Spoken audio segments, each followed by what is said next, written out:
Praise the lord. దేవుని పరిశుద్ధ నామానికి స్తోత్రం కలుగును గాక.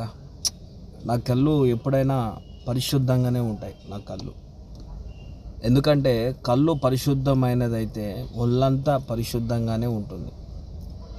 ఒకవేళ కళ్ళు చెడిపోతే ఒళ్ళంతా చెడిపోయి ఉంటుంది. నేను ఎందుకు ఈ మాట చెప్తున్నానంటే కళ్ళతోని చాలా పాపాలు జరుగుతాయి.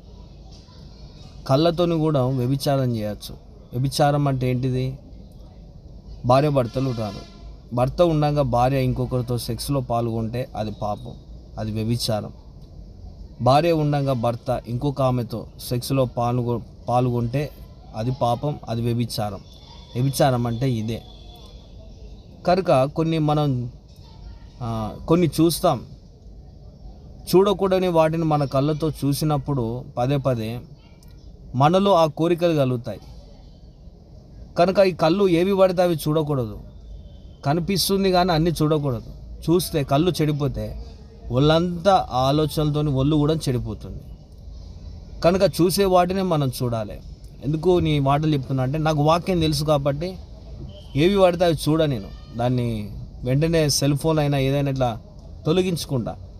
ఎందుకంటే కళ్ళు చెడిపోతే మనం చెడిపోతాం. కనుక మన కళ్ళను, దేవుడిచ్చిన కళ్ళను మనం కాపాడుకోవాలి.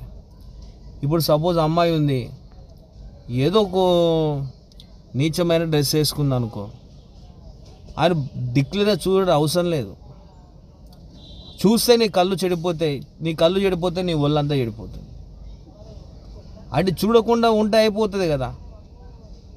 అందుకే జాగ్రత్తగా ఉండాలి. భక్తి జీవితం అనేది జాగ్రత్తగా చేయాలి. నువ్వు ఒక గడియలోనే వ్యభిచారిగా మార్చబడవచ్చు. ఒక స్త్రీని మోహపు చూపుతో